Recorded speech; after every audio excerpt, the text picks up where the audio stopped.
La philosophie ne s'occupe-t-elle que de la vérité?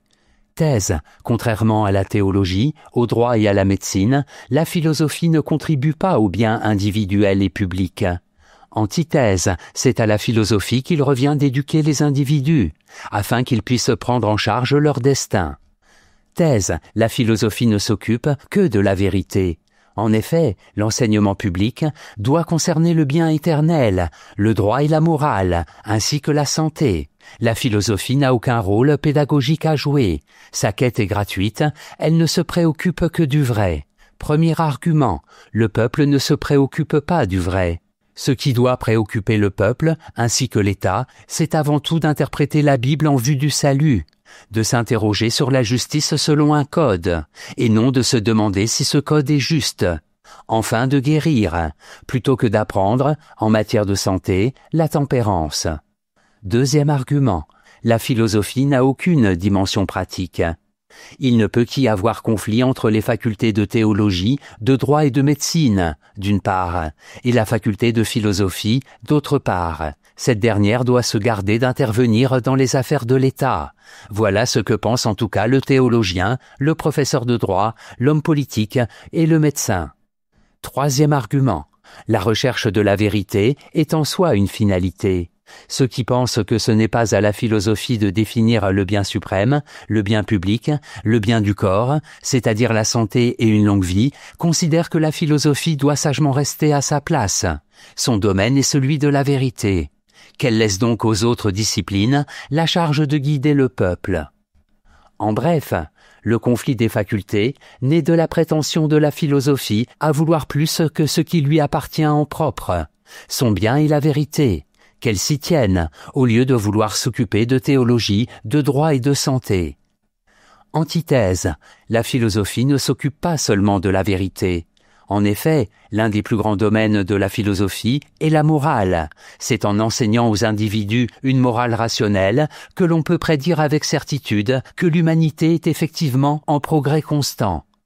Premier argument, la philosophie doit résister à la tentation de jouer les magiciens.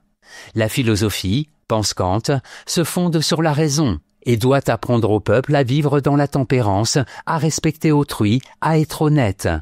Il n'est pas question de céder à certaines tentations. Promettre au scélérat le repos éternel, gagner un procès même lorsque l'on est dans son tort, retrouver la santé après en avoir abusé. Deuxième argument, la politique doit peu à peu se plier à la morale. Les facultés de droit forment des moralistes politiques, alors qu'elles devraient former des politiques moraux. L'on peut être sûr que l'humanité est en progrès si l'on constate que les puissants, effectivement, renoncent de plus en plus à user de la force, lui préférant le souverain respect de la morale. Troisième argument, le peuple a montré son intérêt pour la chose publique. Le plus grand événement politique, pour Kant, est la Révolution française de 1789. Elle témoigne d'une volonté naturelle, de la part d'un peuple, d'accéder à une liberté fondée en raison. La philosophie a éclairé et doit encore éclairer l'humanité en marche. En bref, c'est au nom de la raison que la philosophie entre en conflit avec les facultés de théologie, de droit et de médecine. La philosophie ne peut pas être indifférente au progrès de la raison et des libertés morales et politiques.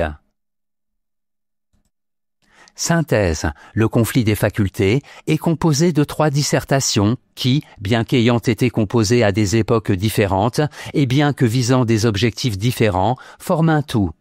Le fil directeur de ces 3 textes peut ainsi être résumé.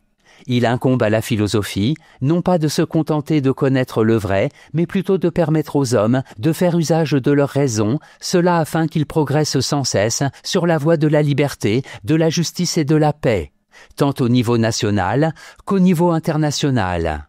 En ce sens, la philosophie doit jouer un rôle social et politique déterminant, en proposant une réflexion rationnelle sur la religion, le droit, l'art de conserver sa santé. Notes et commentaires, les diverses facultés. À l'époque de Kant, il existait des facultés dites supérieures. L'enseignement en faculté de théologie concernait le bien éternel, celui de la faculté de droit, le bien civil, et enfin celui de la faculté de médecine, le bien du corps. la faculté de philosophie, dite inférieure, ne se souciant que de la science et de la vérité. Citation. Éclairer le peuple, c'est lui enseigner publiquement ses devoirs et ses droits vis-à-vis de l'État auquel il appartient. Du fait qu'il s'agit ici seulement de droits naturels, dérivant du sens commun des hommes, les annonciateurs et les commentateurs naturels, en sondant le peuple, non pas des professeurs de droit officiellement établis par l'État, mais des professeurs de droit libres, c'est-à-dire des philosophes. Emmanuel Kant, Le conflit des facultés.